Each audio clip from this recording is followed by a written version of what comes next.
What's up, everyone? It's Gavin or Tweek.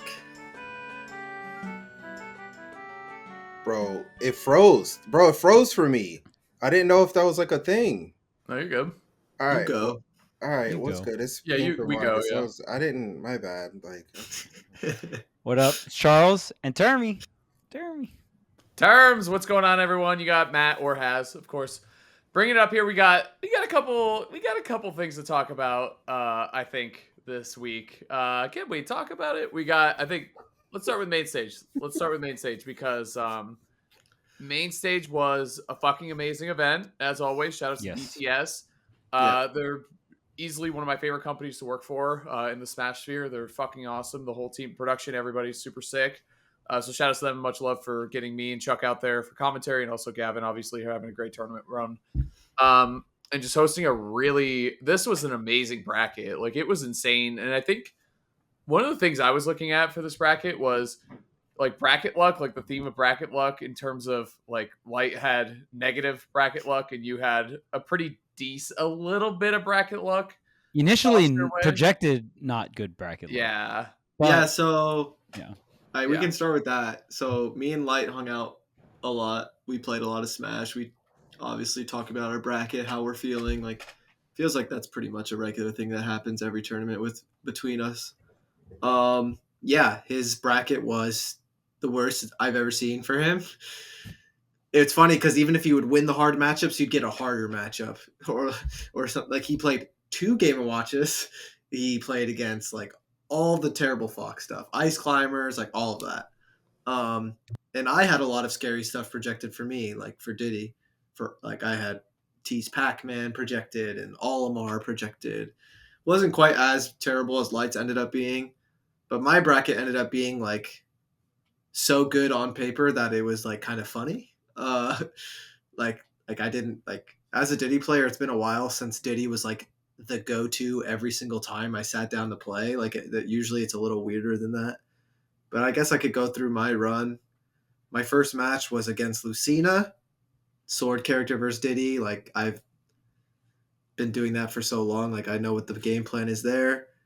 My second matchup was Palutena. So very similar kind of idea, right? So I'm like it's just crazy that I'm not running into any weird stuff in pools. Next match was Sonic, and I was like, all right, that's fine.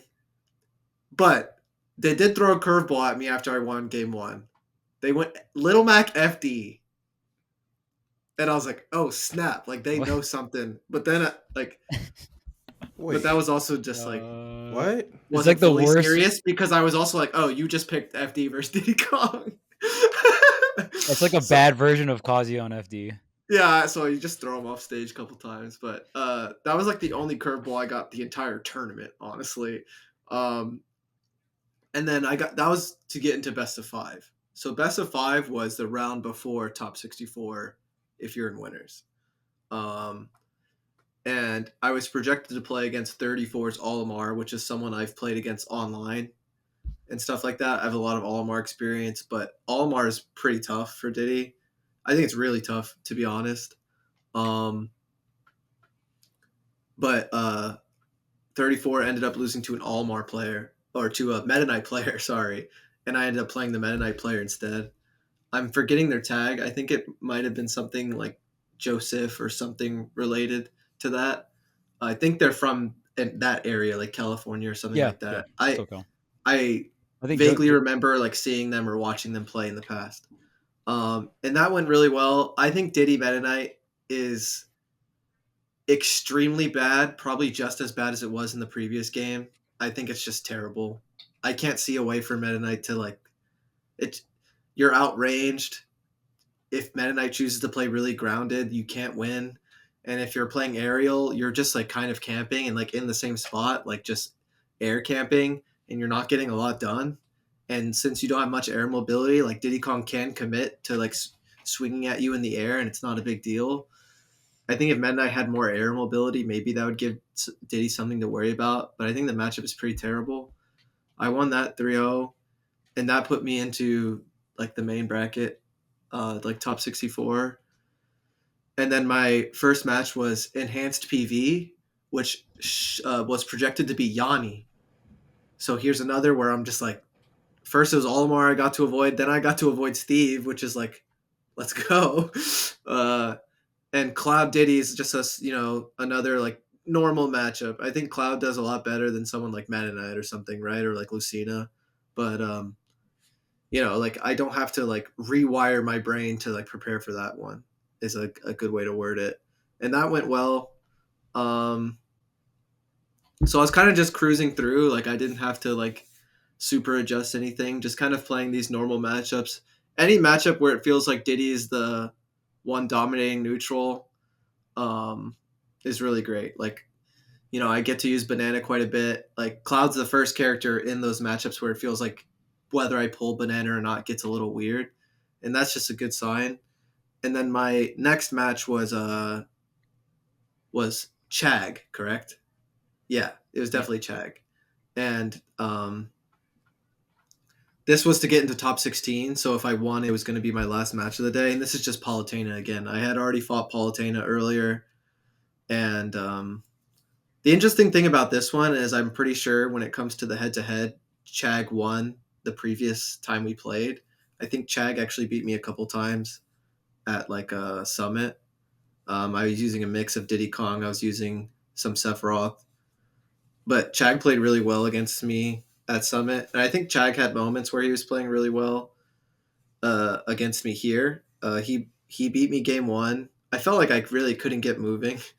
Like I think it's I finally like broke down and ate some food before playing Chag because I thought I was gonna die if I didn't. So I took the risk of like going into my next set with some food, and I think that it made it difficult to get the engine going, but I ended up playing like better enough to win the set, I think.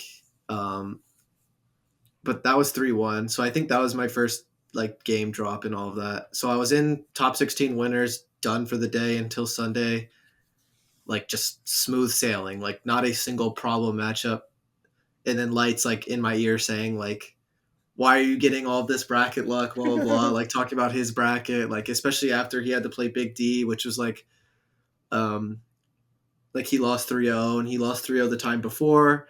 And he's like, he's really funny. He like turned to me, he's like, yeah, that went better than last time, surprisingly. And it was still 3-0. And then I turned to him like, and I'm like, bro, at least I got a game last time. And we're just like talking to each other like that because I lost to Big D too the previous time. Like Paris is Light is so great to be around like that.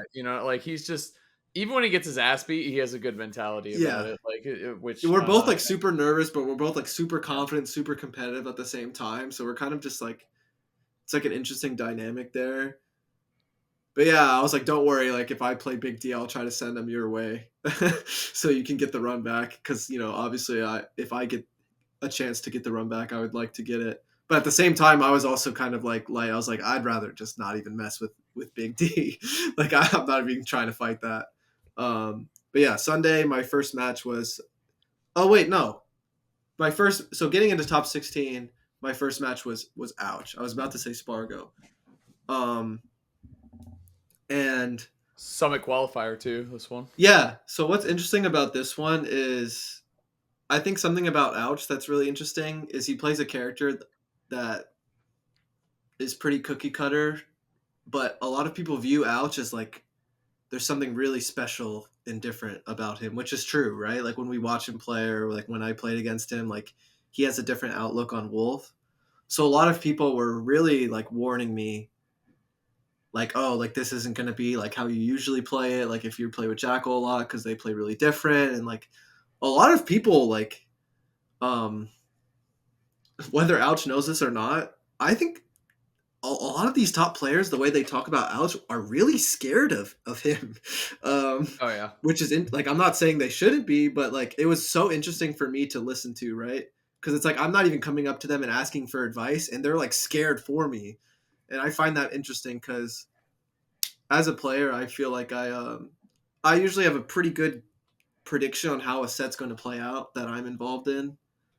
And like I was just thinking how the set was going to go and stuff like that, like what I could do to win, what he could do to win, like what could go wrong for him to win, stuff like that. And I would say the set went like 80 to 90% how I played it out in my head. There's a couple things that I thought he did really well. He wasn't afraid to like call me out for doing like a lazy banana pull. A couple monkey flips he was like preemptively positioning around. So a bit of it was like his own spin on things, and a bit of it was also just Wolf being really good in the matchup, in my opinion. There's a couple things Wolf can do that can beat most of Diddy's options if I choose to like interact. But in terms of Ouch's playstyle, I also think I countered it pretty well. If he touched my block unsafely, I always punished it. And if he played at a certain pacing, like I could match it or like have bigger damage output. Like Ouch is pretty explosive, but I feel like overall my explosive gameplay was stronger. So it was interesting because of how different Ouch plays. But I still thought like he would have to play me a few more times for him to be able to like take the set or something. Like not even trying to sound arrogant, I thought I had a big advantage going into it because I think anyone, whether or not they have Diddy practice or not, if they had never played me before, I think it will be really, really difficult. Especially if you play a character like Wolf, where you're not going to do too much that will make me feel like the opposite, right? Like, oh, I need to play against this player more to be ready. But yeah, sorry to ramble about that one. And then my next one was Spargo to get into top 8. So Spargo had to play Meister, and in terms of like the matchup and the head-to-head, I just was predicting Spargo would win, but I thought maybe there was a chance Meister could because of how well Meister played versus Onin. Dude, That reverse set was a 3-0 over surprise. Onin. That set That was was a one of the great set. craziest sets of We the were- event.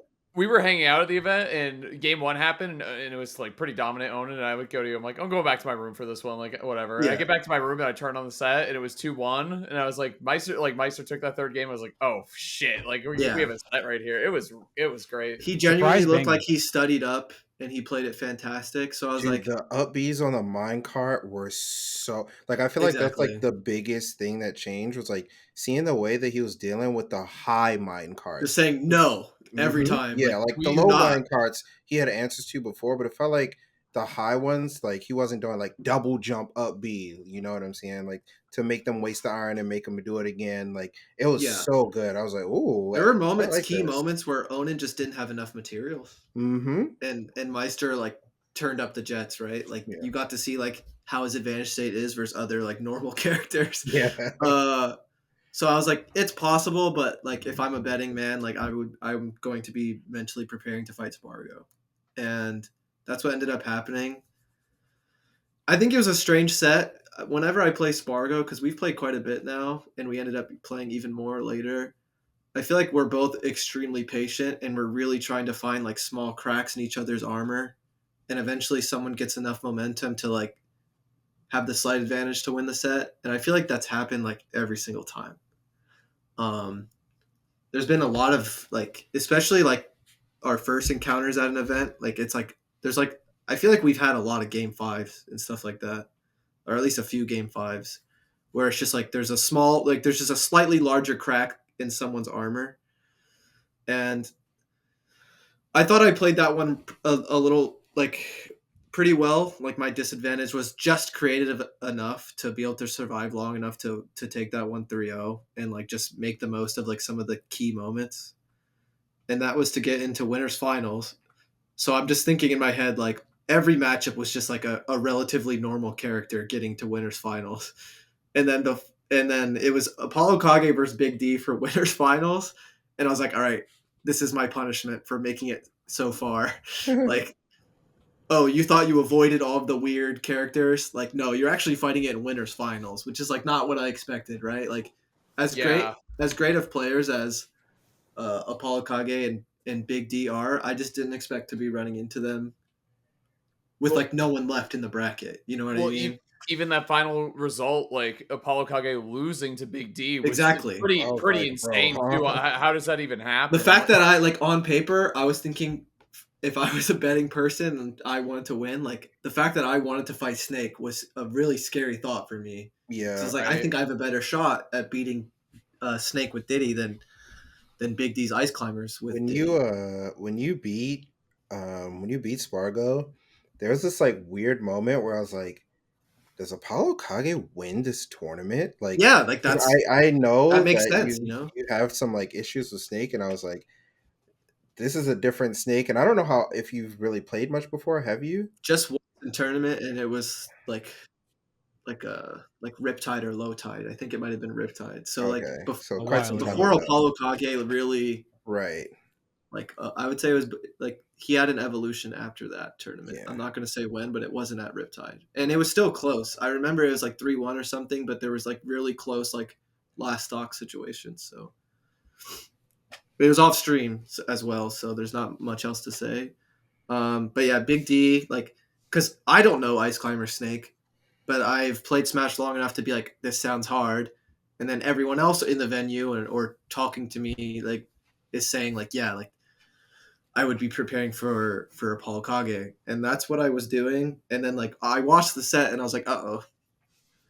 I feel like Big D is playing it well and also has, like, the player advantage. Like, I think ApolloKage started to get a little sloppy, a little nervous, like it just looked like ApolloKage like started to lose comfortability as the set went on, and there's a certain point like in the middle of the set where it was just like, I think Big D's gonna win, and I thought, I'm gonna be quite honest, I thought I would actually beat Big D with Diddy Kong. I just kind of felt it. I was thinking I was gonna just be able to go Diddy the whole set and I'd be able to win. And you know what's interesting? Big D played 10 times better against my Diddy than he did at Ludwig's. And I didn't beat him at Ludwig's. Right. He played that game one fantastic. I think for the first like 20, 30 seconds, I was thinking like, oh, like, I think I can run away with this like really slowly, like Yeah. be like kind of annoying, but like he was just hitting like a truck. He was Yeah. ready. Yeah. And I think on your side, like you were making good adjustments, but he's ready for that shit. Everyone camps in. Yeah, He plays I was just like, Ices, you know what oh. I mean? Yeah, yeah. I'm very naive for thinking like if I just played better, then I would be fighting the same situation as I was at Ludwig's because he played like 10 times better. Like that game wasn't even close, and so like immediately I was like, I Diddy isn't an option, huh? Like what? Like, are you asking me one to figure out the matchup that quickly against a player that is this good? Like, and two, like my like changes that were working well for the first like minute or less. That's all I got. Like I thought Right, for there a were few hours. your bag of tricks with Diddy just got depleted, Yes, and it didn't even get you to the second stock or something. exactly. You know what I'm Like saying? so, I was just yeah. like, this is like that was my plan, and I thought it would work. And I thought about this, not like for days or anything, but because like for the couple hours, I thought maybe I had a chance of fighting him. So I was like, I have to go Sephiroth. I'm not going Wolf. I'm not going Wario. Wario might go just as bad. Yeah. I mean, I'm maybe going. Wario can split them up, but yeah, in terms Yeah. of just like your pocket characters, I think Sephiroth, when you look at it in the moment, right? It's like, oh, I need to play against this matchup, and Sephiroth's win condition in this matchup will be I stay away from Yeah. the characters, the two little demons that do a crap ton of damage. Like I use my large sword and I keep them away. Now, Yeah. I think that you could have better sword characters, but at the moment, like your most practiced sword character is Sephiroth. So it does make sense. I still don't personally have a lot of faith in this character, but for the situation you were put in, it made sense and you made it work. And it's Yeah. just like the fact that the strategy was so simple, it just works out. That's the favor, interesting right? thing, right? Because my goal with Diddy was, funny you say that, was to simplify it, to simplify the matchup. I was just going to, because I'll even like, I wasn't going to say this publicly, but there's a bunch of matchups where with Diddy that I actually have been experimenting ever since I talked to Dakpo a little bit. He talked about it for a specific matchup, but I started branching it out into other ones in my head. And this was one that I thought I could try, where I actually use Banana as like stage control on the ground. Like the closer to center stage, the better. And I even offer it to them. Like I won't even pick it up sometimes. I'll like, because I think with Ice Climbers, it's not as good as other matchups, but I thought it could be a strange type of disruption to their game plan if they're like controlling the stage and also testing the opponent's item control. And I think it could get me easy chip damage along the way if they're pretty lazy with throwing it back to me, or if I open them up because they're not used to having something in their hand. They're used to having like their full moveset. And I think this could work in more than just the matchup Dakpo described to me. And I thought that was working a little bit for the first stock. It was. It really kind of was. It's not like the full game plan, but like when I would pull banana, I wasn't just going to grab it. That was my plan. And I thought that was fine. So I was kind of simplifying it. It started to become like a chip, like stray damage kind of thing. And then like try to capitalize if I separated the climbers. But it never got to that point. I just didn't get enough momentum to like get to step 2 or 3, you know? So when I go to Sephiroth, it's like my pacing was going to be the same too. So like it's a good counter pick on paper, and I also think I was mentally ready for it. I don't think I played the matchup well at all with Sephiroth or anything like that. I just got the job done. I'm not even particularly proud of it or anything. In fact, I was actually really tilted after Winners Finals. Like, whether you want to believe me or not, I was not in a good mood. I think it also comes down to I think my body started to betray me a little bit. Like, I know Haz was around. Like, my whole right arm like was like aching and starting to like I was starting to like lose feeling in my hands and my fingers. I don't know if I was just stressed and playing a lot and holding the controller, or if it was like Sunday was long. Yeah, it's long weekend, so like my patience was running thin, and I was getting tilted. Like when I was getting hit by Ice Climber stuff, I was like, this is so cringe. Like I was getting into that Gavin mode that some of y'all know, where I was just angry with the game and like. I saw you go like this. I was like, oh no. Yeah, like oh no. Once I reached that point, it's hard to return, and I think that's a good example of like I won the set. Like I didn't even lose any games with Sephiroth, and I was acting as it like mentally. It's like I had just lost the set. Like I was just not happy with what I dealt with. And like I said, like just being in physical pain for the whole day or whatever, or like half the day, like starts to like wear on me, I think. And yeah, and Spargo after losing, just like Spargo versus Kurama, like he was playing fantastic. Like it's like when you watch Light, like they're both two like young people, right? They play like they've never been hurt in their lives. Like Spargo is playing in that mode where it's like, I'm gonna be a little risky, a little crazy, like go for some stuff, and if you don't punish me to the point where like to take that confidence away, you have no chance. Kurama just, despite being like one of the hardest hitting people in that venue, didn't hit hard enough to like stray Spargo away from like just flowing. Like, you know what I mean? Like, yeah. There's more drops than usual, and I just think Spargo was just like pushing his will onto everyone in losers, and no one could like prevent it enough to the point to like bring Spargo back to reality. You know what I'm trying to say? Like, oh snap, maybe I shouldn't go for this. Like there was no hesitation in a lot of Spargo's decisions.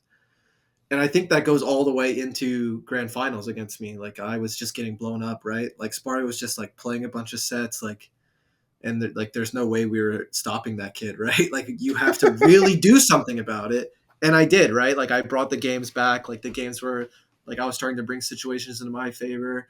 Spargo wasn't as locked in, right? Like getting upset or tilted or like overly focused, right? Like, and like after the first couple games, I was like, okay, now I'm back in it, right? Like now grand finals has really started, because the first 2 games, he's just washing me like the rest of the players he's been washing, right? Because no one's scaring him, no one's hurting this kid enough, and that's how it felt. And like for me, I was interested to the point where I was like, do I let this set 1 just end, right, and then get a fresh set?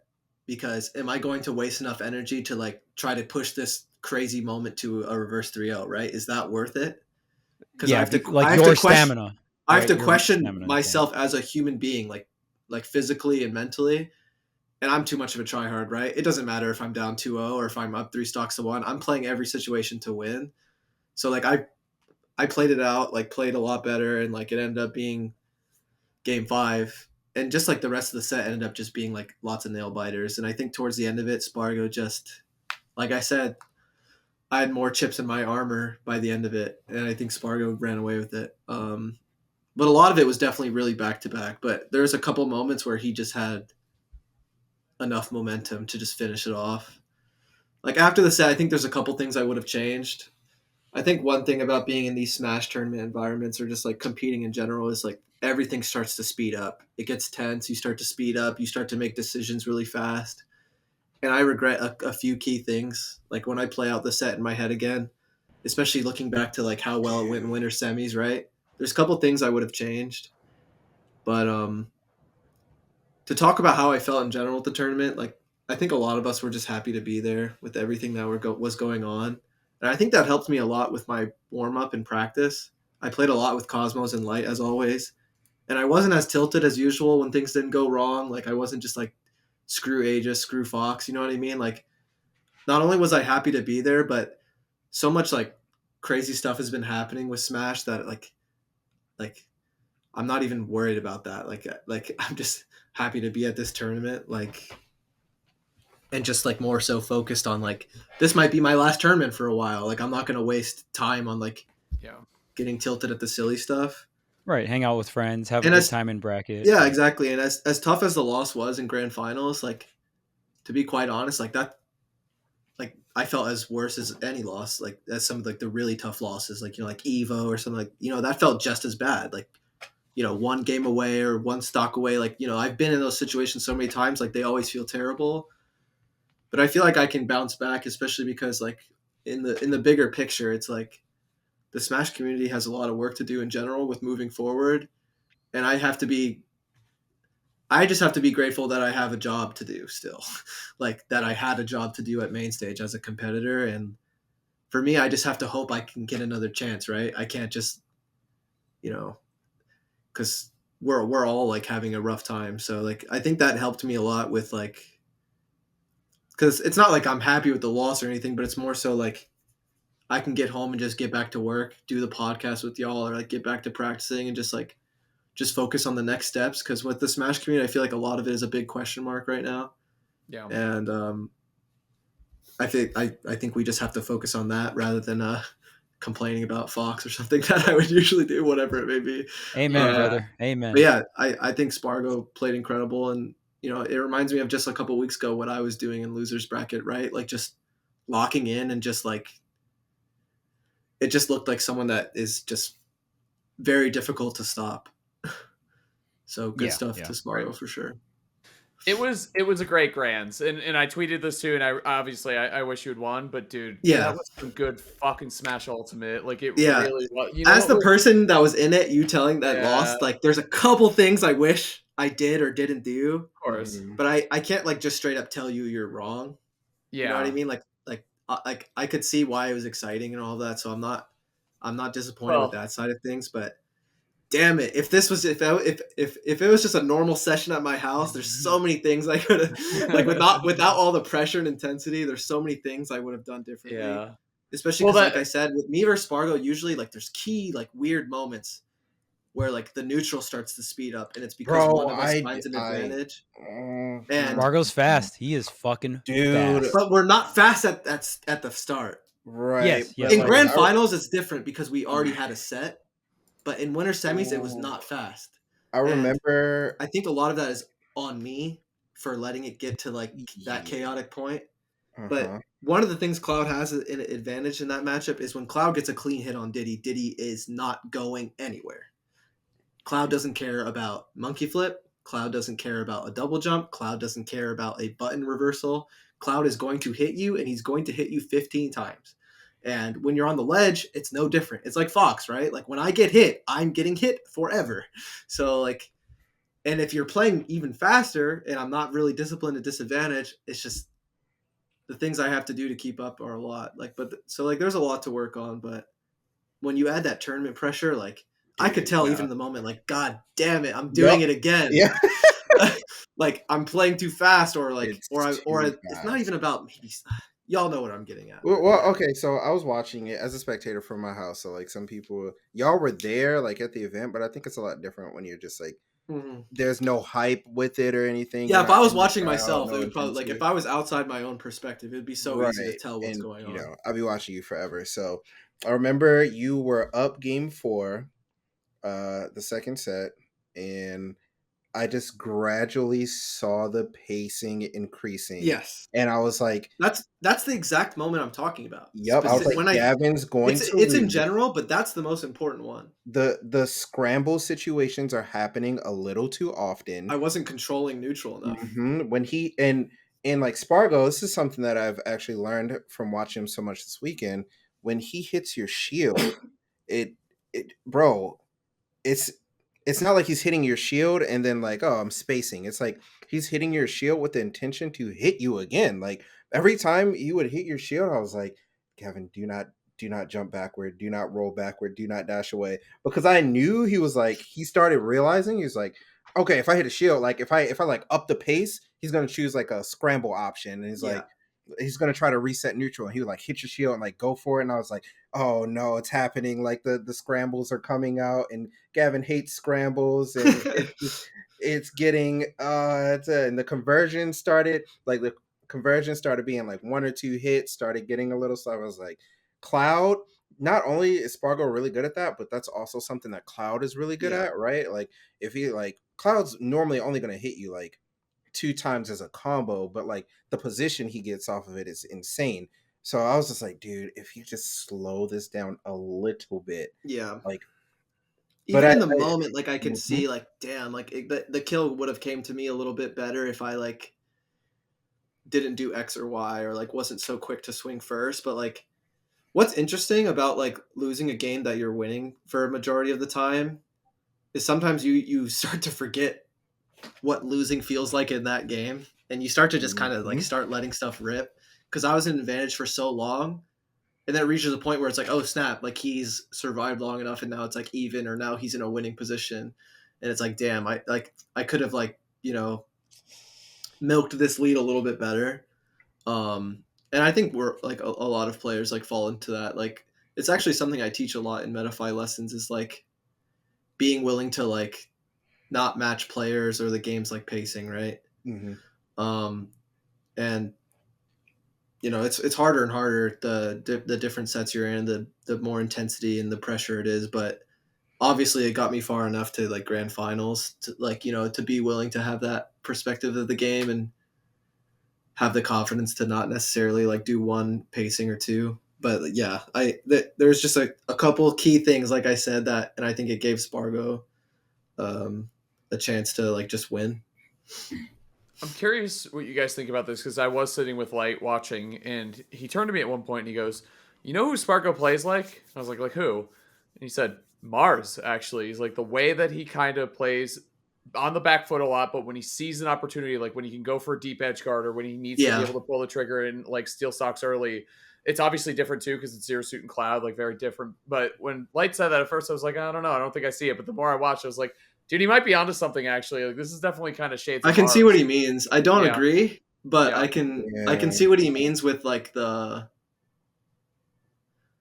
situational, like when he grasps onto something that can win him the game. Like I know like Mars has that same thing too, where like when he gets a hold of something that can get him the win, whether it's a clutch win or just a normal win, like it hits. Like when Spargo hits like a finishing touch, or when he uses his limit to like go out to edge guard rather than like, you know, a limit move and like to survive instead of limit ledge trapping. Ledge trapping is the on paper thing to do, right? Like exactly. I can sit in shield, I can react. I can react to normal get up, I can react to roll. If you jump, you're screwed, and I'm shielding. So if you get up attack, you're also screwed. If you drop from ledge attack, you're screwed. Like, to me, what really what impressed me the most about Spargo's play this weekend was, it's actually kind of simple, and I can kind of put it into one input. It was his rising back airs. I was so impressed with his rising. Obviously, he's good at a bunch of other shit, you know, obviously playing Cloud and all that stuff, but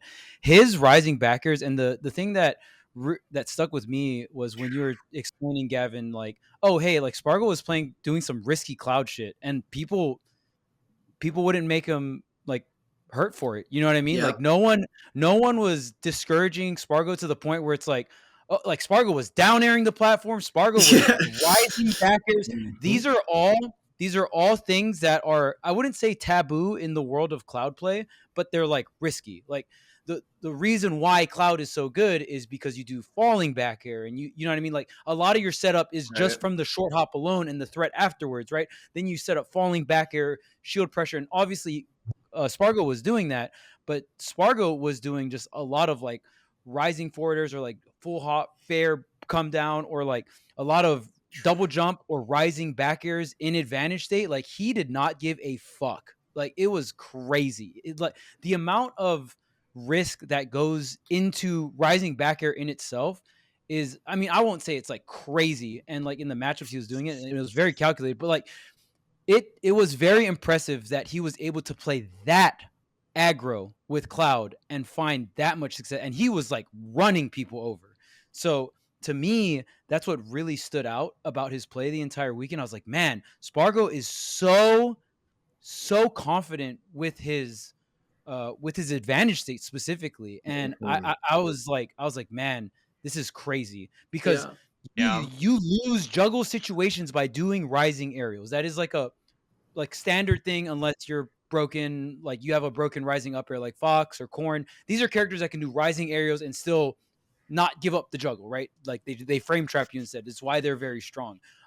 Cloud rising back or rising up air even isn't really like that. In Smash 4 it was, but in this game it's a little bit more laggier and stuff like that. So usually you do like falling aerials and stuff like that. But yeah, I mean, and the crazy thing is it wasn't even like a matchup thing. Spargo was doing this to everyone. Like everyone throughout the bracket, he was just felt so more aggressive in advantage state. So for me, it's instead of comparing it to a player like Mars, not that I like don't agree or see like the comparison. Yeah.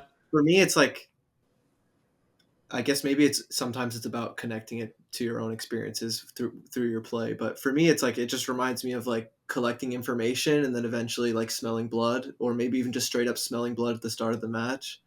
Because I think something that's really good about Spargo's Cloud play is the balance between traditional and also like, a lot of people like that I've talked to about it call it like, in terms of the numbers, like disrespectful, right? Like you're talking about rising aerials, right? Like by the numbers, like that doesn't work on paper in this certain situation or something like that. But Spargo's really good at like, like I think smelling the blood and like finding ways to like weave in certain heights of aerials in, not just doing the on paper, like perfect spacing.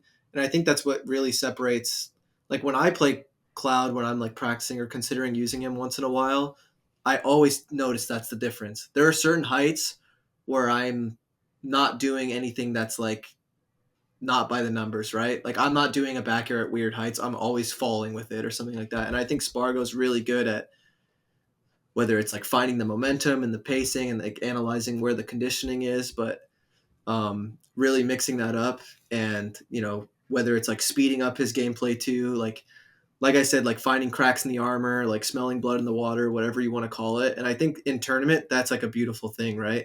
Because with Diddy, I do it all the time too. Like I'll play it the Smash 4 style and stuff, but once in a while I'll do like the crazy, mix up, right? And you like lose a stock super early. And Spargo does the same thing. A lot of great players do that, but with Cloud specifically, it's such an interesting thing to talk about because, like I said, it feels almost disrespectful, right? Like, yeah, I'm gonna do this, and it by the numbers it doesn't make much sense, but like I don't think you're gonna do anything about it right here, or you're expecting the safe option, so you're gonna jump here, or like whatever it is, right? That's why I can kind of see the Mars comparison. Sounds like Mars, yeah. Well, right. Yeah. But it's even when you play friendlies with Mars, like he'll even say shit like he'll do something really bad, like horrible, and then like you get a dash grab, and he like looks over, he's like, nice punish, like insinuating that you're trash because you're not getting like a charged up smash or like a setup into a combo. Really, you just grabbed me with Fox and forward through me. Like, what the fuck are you doing? You know what I mean? Like, you when someone does something disrespectful, you have to make it hurt. You have to make it hurt like a lot. That's what I was saying. I think the Kurama set was so pivotal because Kurama wasn't super blowing him up. I think Spargo really like shined in the pressure against me, against Kurama, whatever it may be, and like getting like Cloud versus Ices, like just Cloud's just beating them up like a sandbag. You know what I mean? Like that matchup is terrible. Like right. And I wonder if Spargo is doing this subconsciously, or like I wonder if it's a conscious thing where it's like, oh, like you're dropping your combos, sick, rising back air, you know what I mean? Like I don't know if it's a conscious thing or a subconscious thing, or if he's just like going with the flow and he's just locked in. Well, something that's interesting is, Spargo's so young, but Spargo's been playing like just as long as a lot of the people in the room, right? Even Yeah, that are very like, true. way older or something like that. Like Spargo's been playing like repetition, same character, multiple games, like many years of playing. Like I don't know what, like, you're asking if it's subconscious or not. Like it's hard to pin a word on that.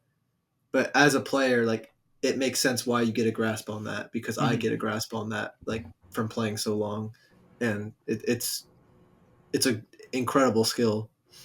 Yeah. You know who's really hard to do that to? MK Leo. That is it's very hard. Yeah, you don't beat MK Leo the same way you beat other players. Yes, If you do manage to win the set, it doesn't feel like oh, I found the crack in your armor, or I smelled blood in the water and now I'm going in for the swing. It is a grueling victory. You know what I mean? Yes. Like you have to be clean. You have to have your execution. Yeah. Obviously there's like Leo's gotten bodied before, but we're talking about like it from a general perspective, right? Like it's just how it goes. Right. Like it's not like, Leo's punishes are looking a little weak right now. Like no, Leo's punishes are usually never like that. Like it's the same thing with the sets or games I managed to take off Spargo, right? Like the set I won 3-0. It wasn't like a easy like, oh, I figured you out, like bye bye. Like it was more like I think at least 2 of the games were last hit. 2 of the games were super. I was actually going to mention that. Like, your 3-0 on Spargo, I know this is kind of a meme, but it was a very close 3-0. One game was pretty convincing. The other 2 were so down to the wire. Like it came down to like a single micro interaction. Exactly. So like in grand finals, there was a weird mix of like, like close calls too. So like I have a lot of sets locked in with Spargo now, and a lot of like individual games like won and lost too, because something that helps me cope with the loss is like it's okay, like you didn't get like destroyed, like in terms of game count that afternoon or night, like I won more games individually, like, but in terms of clutch, like Spargo had that, and like that's the big deal in tournament. But that helps keep me going, you know what I mean? Like next time we play or next tournament I go to, like, I took sets off everyone I played against, like in terms of game count. For like that helps me with, because I've lost a bunch to players like Leo or Spargo or stuff like that. But knowing that the game count is really competitive, or even sometimes in my favor, like really helps me to continue to practice without like being like I guess like demotivated. Oh yeah, your set count is really close. Before you guys even played, it was 4-4. So now it's 6-5 in Spargo's favor. Yeah. So I mean, still very competitive, and I mean, you guys have been playing for so long. It was 2 game 5s in grands, and like you said, you took a set too. It was 3-0. Exactly. So yeah, it's just. I think what the most important thing is Spargo just really, like his just grasping the wins in clutch was just really dominant this weekend. He played hot through losers too, and I always think like if you come through hot in losers, you have a good chance to reset and keep it going if you have the stamina to do it, of course. And he was only getting better as the day went on. So it reminded me of his Retta run, where I was just like, "Oh no, nobody can stop him." Like, it feels like he didn't. Like, he if like you would have to assume he at least took the loss in winners like well enough to be able to do that as well, right? Like because I feel like he just started dominating like immediately after losing the set to me in winners, so that's really impressive too. and it's like, obviously Spargo is like, he kind of soft came back with like Summit and everything, and now it's like, well, it's really good to see him like 100% back or whatever. I saw a lot of people saying that. It was great, man. It's great to see that kid, and you play so well. And I mean, it was a good tournament for you anyway, because I mean, the adjustment for beating Big D is a big deal. I mean, at this point, ice climbers are going to be a thing that everyone needs to watch out for. I guess so, yeah. For sure. You need to have a confident, good answer to Big D, or you're going to. Light's looking for a secondary. Yes.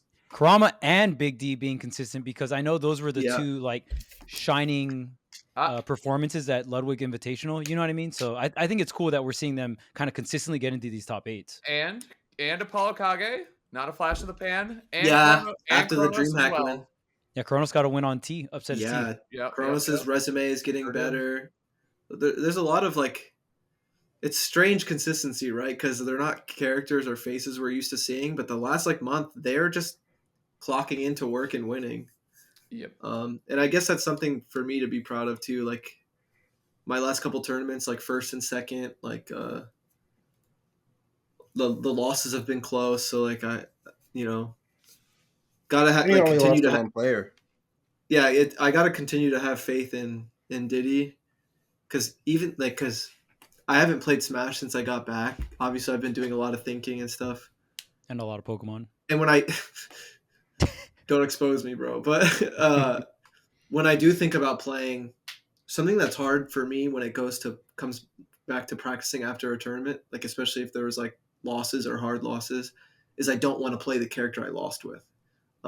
It just leaves a sour taste in my mouth. You know what I mean? That's so weird. I do the same thing, but it's like subconsciously. Yeah, Like I'll like lose, and I'm like, people are like, "Hey, do you want to play?" And I'm like, "Yes," but I'm not playing Mima, and they're like, "What?" And I'm like, it's like whether it's healthy or not. It's like I just want to put them on the back burner for a bit, but I also don't want to do that. Like I had the urge to play before we recorded, and I didn't, just because I'm worried at how tilted I would be if I like was playing Diddy Kong. You know what I mean? Because I'm gonna be thinking about like, because that was a very tough loss. Like thousands of people watching, like game 5 sets, like as many times as I lost in that situation before, or even won, like it never gets easy. Well, you never get like truly accept that feeling. Like it's just not normal. But I am hoping like that I can just like work through it, right? And next time I practice, like not slacking off, like not doing anything pointless, like just getting back to the grind. Because Diddy's my best character, one. Diddy's a great character, too. And Said it. Diddy did get me really far in these tournaments. Yep, along but with I still Sephiroth, can't too. help but like be like, dude, like I'm just getting bullied by these broken characters. Like, and regardless of how I feel, like I think that's just straight up true. Like the characters I'm playing against are just in different realms sometimes, Huh? but like Sometimes, yeah. a lot Right, of but, more like- times than I'm as good as them. But Diddy is such a like. I feel like high tier characters are like, oh, the matchups you lose, like fuck, that's tough. But like the matchups you win, like the rogue matchups you win, and Diddy does have a good top tier matchup spread. Yeah, like think you about win my, them pretty well, and it's like fucked up playing against fucking Diddy Kong, monkey flipping at me with banana in hand. You know what I'm saying? Like He also I'm just saying, he invalidates so many high and mid tiers too. Yep. He's got a good matchup spread. Period. right? But like it's not great. It's good. I will say that I think Diddy it's sucks. good. Let's move on. it See, now I'm mad at Diddy. Diddy has not. It's a very hard character to solo main and be successful with. I will say that about Diddy because course, yeah. it's just like the matchups that are bad, like they really fucking suck. Like, Bro, let's Yeah, be like honest. any high tier. Let's be Well, of honest. course, Let's be yeah. honest. I'm around the horn asking y'all. I'm gonna start with one of my projected matches, and I'm just gonna say for the sake of it that I went solo Diddy. Would I have beat Yanni solo Diddy? yes, I just want to see how y'all feel.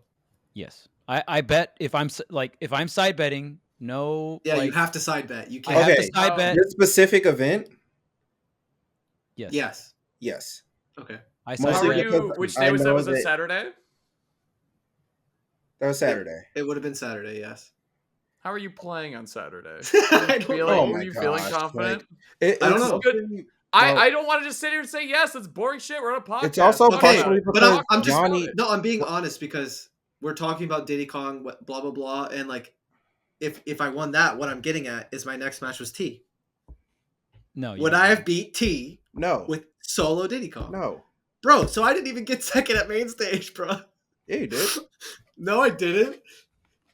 Because You know what That character bracket was- T that has bracket- never. because that doesn't make because if That that's bracket the was case, then you goated. lost That's to what I'm Okay. VG. saying. What about this though? T lost to Kronos and got what 9th or whatever. You lost to Kronos and won the event. Like so, there's another way to look Smash at it. is weird. It's not that point blank, man. Yeah, It's We're- not. it- It's I not was that black half and white. joking. It's like, and And it's it was- possible for you to beat T with Diddy. You Yeah. like should have gone to at least a game 5, right? No, the last I should have main stage. won 3-1. Oh, you should have Oh won. my god. I got a kill screen, and I did down tilt forward air at 130 I plus. remember this. I remember the And forward. it didn't kill off of his ledge hang. Moving Yeah. on. Anyway, This isn't even the current main stage. This is the Yeah, this is last previous main stage. Diddy's broken. Anyway, moving You know on. what character this is T's mad never good. been of yours? Your wolf. Anyway, My wolf stinks. yeah, it kind of does stink. That's the only No, way I you can feel get that to way play him. because you feel that way because you played against Light with your wolf, and he's very good at that. Yeah, I played wolf. Oh, you like, played one him wolf game at fox? main stage. I got Bad like idea. 2 stocked. Wait, Well, really? like you didn't warm your wolf up or anything. You just threw it in there. He was Yeah, like, I never "Oh, picked wolf don't do again the this." rest Like, of the what the session. fuck? Yeah, I know. Bro, you gotta like practice it. I Yeah. don't want to. Well, then you're not. There you go. Well, Anyway, sure. Huh? Oh goodness, Tweek's character crisis. Dude, he only needs 2. It's fine. No, it's fine. I agree. It's too early, too. I think he only needs 2 characters. And I know who and- you're gonna say, and I know who I'm gonna say. And we're gonna leave it Well, at no. I know You who know I'm what? gonna say. You know what I you're actually gonna think say. is You're optimal? gonna say. you don't have a Diddy say in Cloud. this, Kevin. I'm gonna say Diddy Kong, and so the don't most say people would Cloud, say Wolf, which I think is still all right, but I actually think there's a more optimal choice because why pair a high tier with a top tier and just have even matchups for your losing matchups? Or you can pick another fucking high tier and all the fucking matchups you lose, you just win. So you just win or win. I've heard like, Diddy every Game situation. Watch is good. I Game think Watch is such a good secondary. I think like Diddy Cloud or Diddy Lucina would be broken. I think was that. Like a thinking about sword, Lucina. a good sword character because I'm doing- Sephiroth sucks. I'm doing Diddy Sephiroth, but It's lit. I like that. It's a sword, Also, whatever. man. It's a shitty It's a sword, but sword. it's a Well, sword. I I said I'm think- doing Diddy Sephiroth, and that's literally what I did. So Yeah. Well, dude, I and wonder you- how my Sephiroth would have done versus Spargo. No. No. No. That matchup is really bad. See, Gavin, Yeah. he's playing the good sword character, so you would get fucked. But the thing with you is that you really like you hate Sephiroth. You hate Sephiroth, air quotes, but you love the character, bro. You want to I play do that like character Sephiroth. so bad. And that to me is always a big determining factor, honestly. Yep. You don't have fun when you play Cloud. You don't give a fuck. You're not going to practice him. You will play Sephiroth, though, even though you fucking hate him. Yup. I was playing him before. you'll Stage, and that's be probably why I was able to raging. get a W. You'll be raging on Sephiroth, having a blast. Like Just What a because he weird- looks What a cool. weird combination. Just because he looks cool. Well, his That's move it. kit's cool, too. Like, yeah, he does. He Oh is yeah, his move exceptionally is cool. so Dude, sick. you know what I oh text- my Charles. You know what I texted B after winning guy's Winners just hating. Finals? What'd you say? I was like, I'm so happy to like hear and like see his win screen on like the big stage. That's with, what like, I'm the saying. fire, and he like walked off. I was like, this reminds me. I bet Spargo feels this because when you win with Cloud on the big It does. stage and you hear that Oh, victory yeah. theme and it doesn't Yeah. stop for like 5 minutes until the next set, and you get to walk off the stage with the That shit is so like, fire. It's so fire, it's dude. like It with really Sephiroth, is. it's like I got the same feeling I got like when I was a teenager winning with Cloud. I was like, damn. I'm telling you. Which is funny That's- because I did do well with him, but that one was a little different because it was so far in a tournament. But it's just cheating. Like I just picked it versus Ice Climbers. Whatever. Moving on. That's not cheating. That's Well, really that cool. sounds like the perfect time to do it. Yeah. Whatever. As long as you're bringing out a sword against characters you can't brawl against, it's Yeah, such a good. simple formula. Yeah. Now there's better sword characters, but Big as D long as got you a have win a on like Light. distance demon, like Karama. Like those were good matchups to ApolloKage, like really. I don't know how I still like. I mean, I can tell Great. you how he beat ApolloKage. I just don't want to be mean, but And that's the other thing too, is that just because you picked a good or an even matchup, whatever you want to call Sephiroth, into Big D doesn't mean you're gonna beat him. Like Sure. we just saw that with ApolloKage. That was a really good matchup. You still have to like be good with the character and play the matchup correctly. You still have to beat a really good player. Dude, Big D plays shitty matchups all the time too. You know what I mean? Like that is Very true. especially with that character. I said it in a commentary. I don't know why I got clowned for it because it was true. Everyone's like, eventually, Ice Climbers are going to show up. Like, eventually, it's going to happen. Oh, yeah. Someone's crazy enough to make it happen. And then Big once D's he been does using it- them for like over a decade. Yep, and it was not easy at first. Like, Well, remember, I shouldn't like- say that because Smash 4 didn't count. But Big D I know what you mean. has been Played playing in Brawl. Smash since Brawl and played Ice Climbers and Brawl, maybe even a little longer than that. So In DDD, right? Wait, did he play? He played Ice Climbers and Brawl? he played Oh, DDD gee. in Smash 4 and then Oh, okay. moved on to like Mario and some other characters. some but Falcon and Smash 4. Yep, Yeah, some yeah, I Falcon, remember yeah. Falcon. Good player. Big But D yeah, was I- raw. I Yeah. played Smash Still with is. Big D in Smash 4. Really nice guy, really smart, goat. like cerebral player, really fun to talk to. And I'm really mad that I lost him at Ludwig's because we were hanging out talking, and I thought I wasn't going to play him, and then I did, and I lost. Yep. Damn Well, it. Didn't go Sephiroth. I did. I got smoked. Look, It was yeah, you basically did. like Yeah, a you did. weird reverse Bizarro world of the next set. Well, You weren't it's like ready. you You went weren't out of you weren't practice ready. stuff. One game of Sephiroth. No, I beat Myron with Sephiroth that tournament. That's what makes me mad. Is it's the same thing every time for like a year. I'm playing Diddy Kong. I know. Oh man, I ran into a bad matchup. Oh, I'm feeling dead. Oh, I want to play Sephiroth. Oh, Sephiroth. And I'm like, bro, why don't you just practice him if you're gonna do it? That's what I tell DeBuzz. We talked about this before. I'm like, Yeah, bro, yeah. like that's why he's been playing Min, or part of why he's been playing Min. Where I'm like, bro, you be playing Rosalina, you get mad, you desperation pick Min, and then your Min's out of practice, and then you lose. I'm like, bro, why don't you just practice Min if you're gonna do that? It's the same thing with you. Why don't you just practice Sephiroth if you're gonna do that? Because he sucks, but he sucks. he's got a sword, man. If you like the long hair and the long sword, go for it, man. As long as you have a fucking sword character, because there's clearly Dude, he's characters like not that even. He's only a sword Oh. character in the really good matchups. Sephiroth's the only sword character that loses a Game & Watch. See ya. I wonder what that Only? says about him. Only? Yeah, but Diddy destroys Game & Watch. We're all good. Yes. Yeah, I mean that is the one core I think thing that actually makes Everyone sense. is always like, "Wait, you think Diddy beats Game & Watch?" Because they I always didn't like. beat Game & Watch. Light was up to me Three. and he was like, Oh yeah. "Wait, you think Diddy wins?" He's like, that sounds so annoying for you, and I was like, "No, it's not." What do you Monkey flip? Like, hello? What do you think of I understand why people think that at first glance. Sorry. What do you think of Cloud versus Diddy? So I think the hardest sword characters are like Aegis, Roy, Cloud. So I think Cloud is really well rounded in terms of ground speed and air speed, frame data, range. I think overall it's like as even as it gets. It's even okay. I think Diddy has a really hard time getting off the ledge, and then I think Diddy like I could edge guard a lot better. So like there's like weird like trump cards and like win conditions. And but I think a really hard thing about the matchup is Cloud's hurt box. Is really shifty and like small and skinny, and sometimes like really worst case scenario weird things happen, and I just can't get my feet back on the ground. Like sometimes it comes out of advantage state and stuff. But overall, like it's such like it feels like Palu, where like I think a lot of the general community will say Diddy wins, but they're so well rounded in terms of ground speed and like general burst and like frame data and like kill power that they can win just because Diddy's disadvantage goes from one of the better disadvantage to like really normal, if not below average, just because they don't have to guess or pre-position. They can just react. But I think you have to have such strong defensive play if you're going to play Palu or Cloud or Joker versus Diddy. But if you do play it in a certain way, I think it's extremely doable. And Diddy becomes the normal character, and you become the character with like more X factor. Yeah, it feels like Alright. Diddy can control the neutral more with banana in hand, right? Yeah. But then like I think Which is Cloud interesting 'cause he might could- trump him advantage state wise. But after a certain level of play, like once it reaches a certain level of play, I think he doesn't control the neutral anymore, and he just controls the pacing. But he doesn't just get easy hits anymore. I think at a lot of the levels, like I get really easy hits, and then the farther it goes, the more where they use their mobility and hurt box or whatever it is for defense, and it ends up being like to the point where it starts to feel like I have to swing first. Right.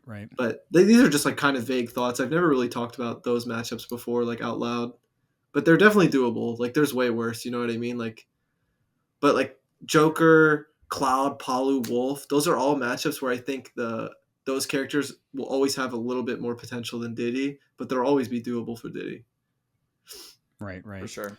Well, I think another thing that we should definitely talk about, I mean, obviously Mainstage was great, and I know Gavin alluded to it earlier, just I mean everything going on, right? It's been a hell of a week to say the least. And I mean, I guess just general thoughts on everything. At this point we got a lot of information, and like literally while we're recording Dude, again. Yeah, literally while we're recording, Alan's we were doing the podcast, so I didn't get to read any of it. But I mean, I think I guess I'll start. Like for me, and I think we all feel like this, and that was one nice thing about going to Mainstage was talking about other people, or like talking to the rest of the community that was at Mainstage, how they feel about it. And it was like pretty much kind of similar all around. I think most of what hurts me the most is the threat to the economy of our community, right? Because like I think at the end of the day, no matter what, you can't stop people from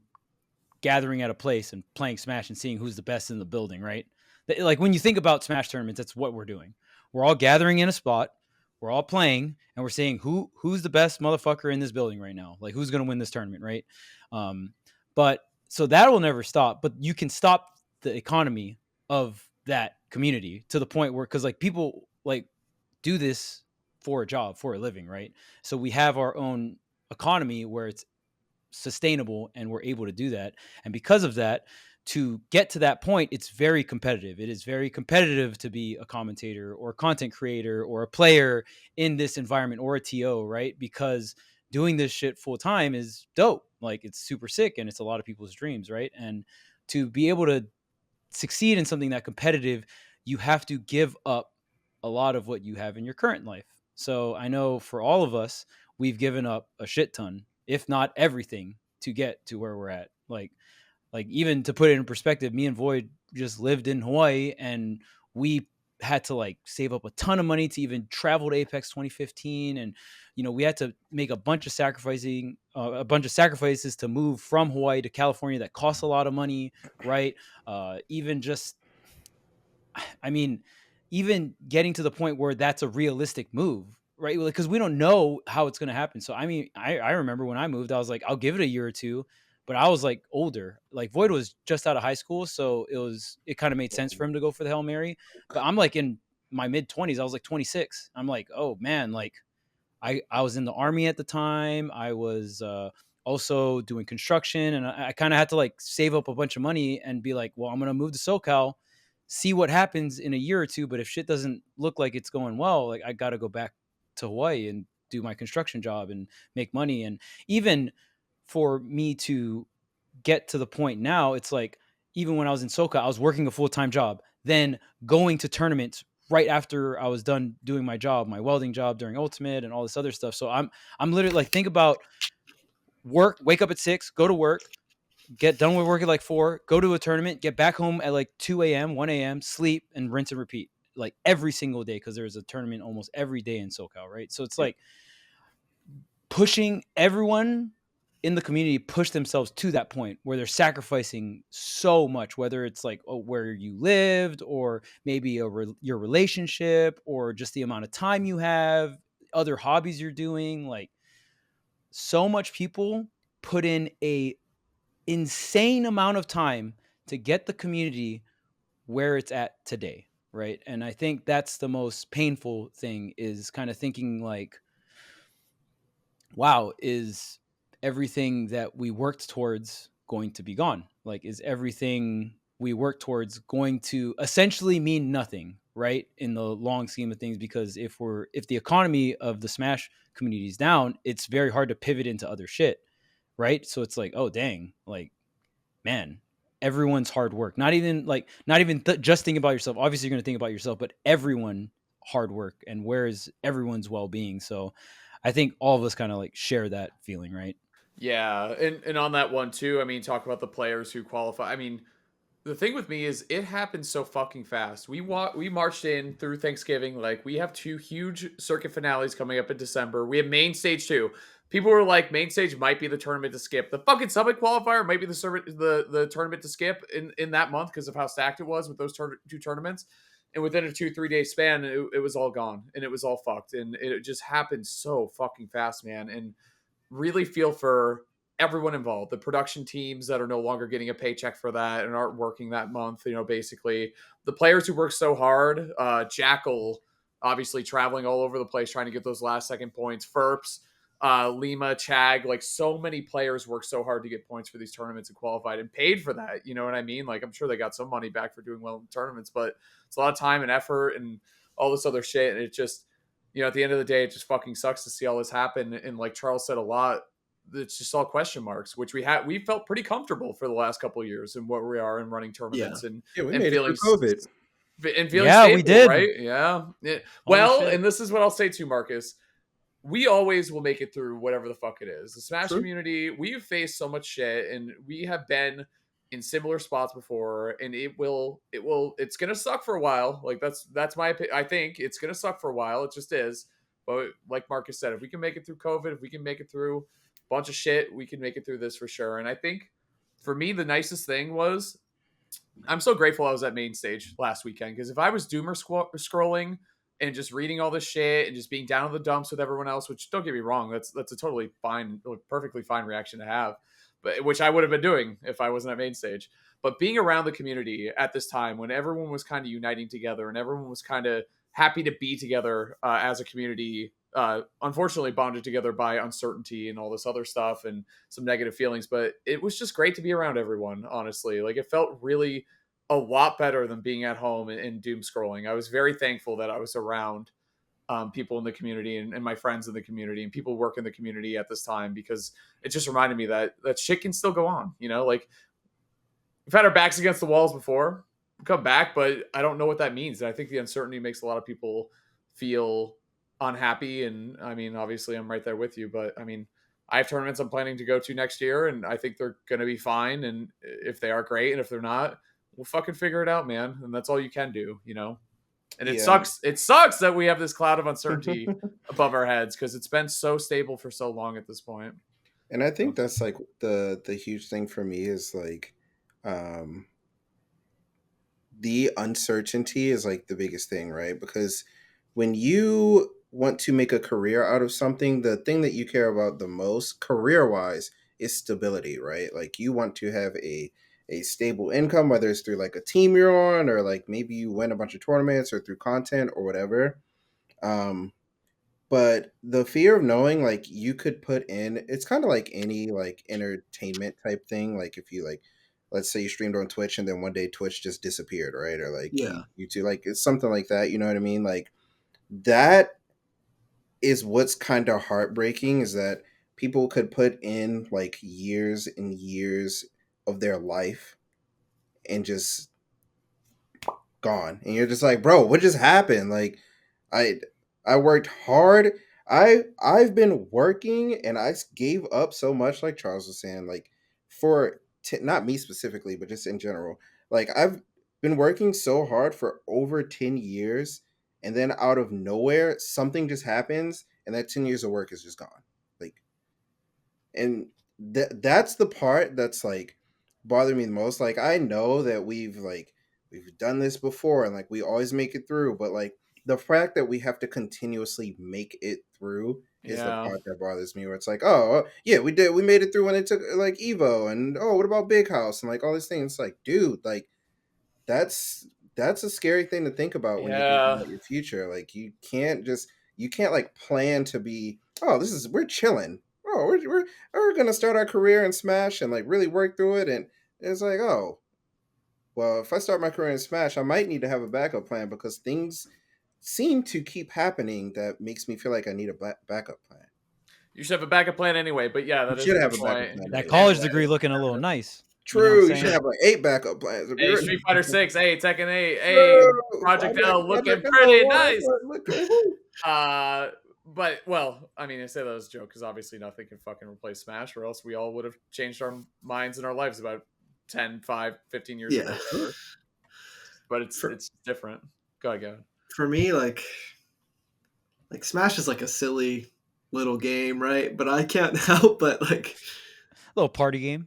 Like I've just been like obsessing over it since I was young, and getting the opportunity to like do it as a career. Like nowadays, like I do this podcast, I do tournaments, I do lessons, and I ended up becoming a much different person than I thought I was, right? Because y'all know, like, I didn't want to do content. I didn't want to talk about I didn't want to talk about the game. I didn't want to teach anyone the game. No one thought I would do lessons or do things outside of just playing in the bracket and going home. But like I really enjoyed doing this show with y'all. And I've really enjoyed the balance of a life it kind of provides. Like it's not just about competition. Like I have a time when I stream, I have a time when I do the podcast, I have a time when I do lessons. Like I talk to these people, I even improve as a player, like verbalizing all the topics and everything. Mhm. And it made me start to think like, yeah, like I am a serious person. Like this is my job. This is real. This isn't a joke.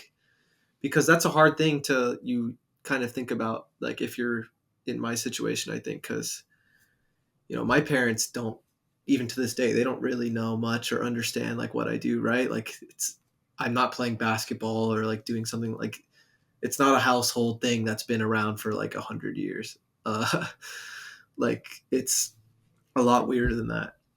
One second. So like when I was younger, like every situation was like a way to prove to them that I could do this for real, because it was the first thing in my life I ever took seriously, whether that was smart or not, right? um so like every tournament was a way for me to prove to them like I could, not only can I do this and make money, like I could do this as a career. And that's the scariest thing, is one morning I can wake up and like feel satisfied with myself and feel like, okay, like I'm real. Like this is as real as the person next door that has like an office job or something, right? Like I don't feel like ashamed of myself, but the next morning like I might feel weirder about that because 2 circuits got canceled or something, you know what I mean? Like, Yeah. and now I feel like like I'm silly for doing this, like I should have gone to college, or like this is kind of a joke, like because like we've all talked about with sacrifice, like I sacrificed like virtually everything, you know what I mean? Like I graduate high school and just immediately, like even during high school, like I sacrificed a lot just to be able to play at a I stay tournament. skipping class. See you. Exactly. Like, and Don't cut that out. that wasn't Oh, good. my bad. Don't do Stay in that. school. Don't do that. No, Yeah, like don't do genuinely, like You're about to be a dad, Marcus. Get it together. Hey, see? I wouldn't go back and do that. You know what I mean? But like, that's what I did. Cause like I was so passionate, and like it was my first time, like wanting, like I saw like a future in something, you know what I mean? Um, so yeah, it's hard. Cause like we've all talked about, like every day you might wake up to a different feeling. Cause like, one day I might feel comfortable, and the other day, like, you start to really question your entire lifestyle. So yeah, like Haz was saying, it was actually really nice being at Mainstage. Definitely. Because when Smash is my reality for so long, it for a lot of those years it really warped it. Tournaments were life or death. I had to prove that I could do it for a living. I had to get a sponsor, or like be ranked number one, and like I just didn't go about it in the healthiest ways. And like seeing like I don't know, like everything that happened in a way like kind of helped me out, because it helps ground me a little bit. And like, because when your whole life is just like this weird Smash Brothers like tournament stuff, like it really like I It's said, like strange, bro. warped my, yeah, it's really, especially like individual competition. Like I talked about this with Marcus, like so many weird learned behaviors, and like handling wins and handling losses, and like like I said, I just went straight into doing this as a career from a young age. So it's tough, but I do think going to Mainstage was helpful. And despite all the uncertainty, like I have faith that, if I keep moving forward and mastering my craft, that other people will have the same feeling about what they're doing, and we'll continue to have tournaments and whatever that may be. Like we'll continue to do the podcast, and I'll continue to practice and stream.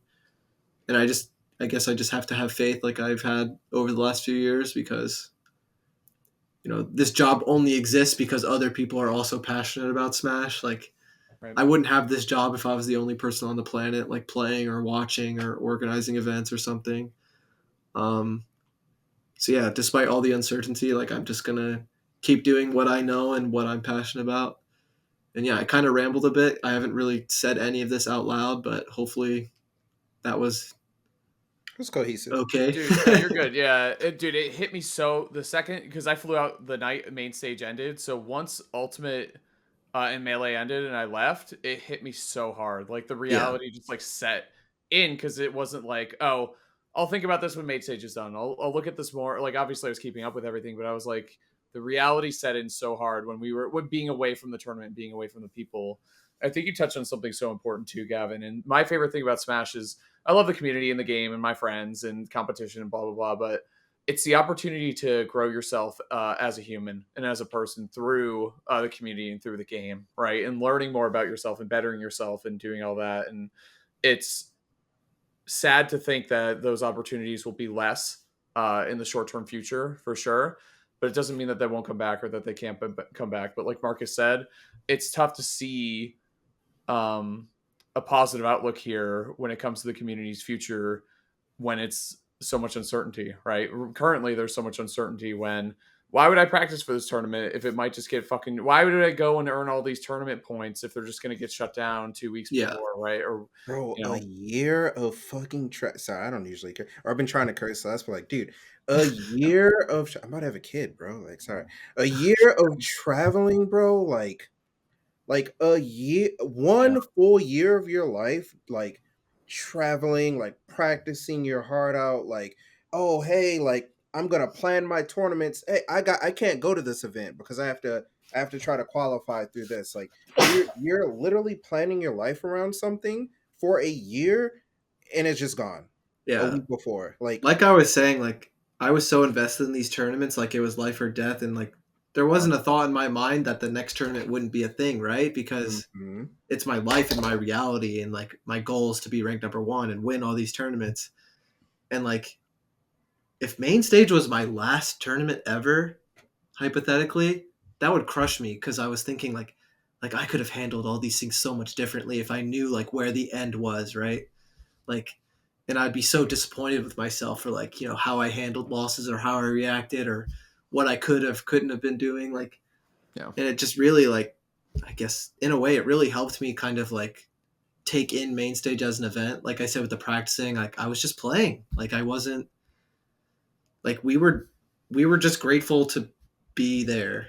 And I feel like I really took it for granted back then because I was so invested in like such a vague and ambiguous thing of like being the best or being ranked number one. Like, so like when you're just like really looking that far ahead and then like something right in front of you gets like taken away like that, you're just like, wait, that's possible. You know what I mean?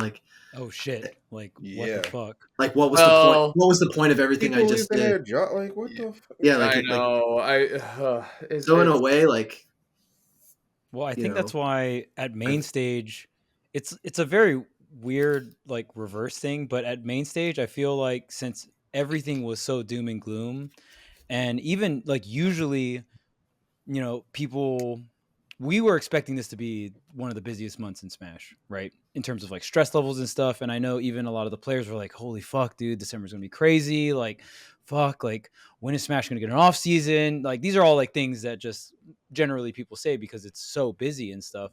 But that was definitely not the vibe at main stage. And I feel Yeah. like when something gets Thanos snapped in front of you, right? That's been worked on for a year, you kind of like you're able to take a step back and see the bigger picture. Like, oh shit, yeah, I don't just Yeah. come here and fucking get camped out by Steve or get 0 to death by Kazuya. It's way more than that, right?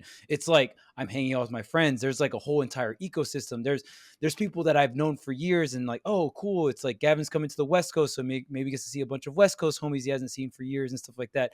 The whole TO team, right? BTS, they've been with us forever, and like they've provided so many great tournaments, and there is so much more than just the game or just the stream. And I think main stage just hit so different because we just saw something catastrophic happen. And I just feel like everyone at main stage was like, fuck, this shit sucks. But like, I really appreciate you guys. You know what I mean? Like, this is so sick that we're all out here and we're able to do this. And yeah, that was, to me, the general vibe at main stage. It kind of felt like a hot, like, it was great to be there, and everyone was like so happy to see each other and appreciate each other. So that was like the positive high, and then the negative high was like, fuck, who knows what's going to happen at this point, right? So it was kind of like this really weird mix, but I feel like generally everyone appreciated each other to be there, which was really cool.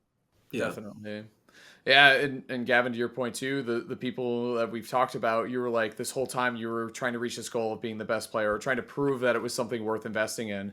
People did that and then lost it fucking all. You know what I mean? Like they spent like Jackal or someone, like spent so much time getting those points, trying to prove that it's worth it, and now it's just fucking I just really, really feel for the Chag. people, even beyond the players, production, everyone, man. It just, Yeah. it fucking sucks. So many people, like, we're all like, oh yeah, we love all these people in the community, and they all just got fucked. Like, it just sucks so bad. Like, it's just, I don't know, man. It sucks. And like, we don't need to be doomers on here either. We know that there's going to be more. There's going to be more tournaments. There will be more tournaments, of course. Mainstage is not the last tournament ever or anything like that. We just need to sit, wait, and see what it is, and make sure you guys read everything with a critical lens. Pay attention. Form your own opinions and stay informed. That's my opinion. Don't go running, reacting back and forth as the community tends to do. You know what I mean? Emotionally charged. What's that? It'd be emotionally charged, bro. Like, Well, hey, it's understandable. Yeah. You gotta think logically. So we'll see. I guess we'll that see. about wraps it up. Bit of a long episode, but I guess it was something that we definitely. There's a lot of need shit to cover. talk about. There's a lot, yeah. But I guess to wrap it up, it is December now. So for those who are patrons, we will definitely be recording a December bonus episode as well. I don't want to forget to mention that. Sorry to transition weirdly like that, but Good. we are like running out of time. And yeah, thank you so much for watching. And yeah, see you next week. see you. See ya.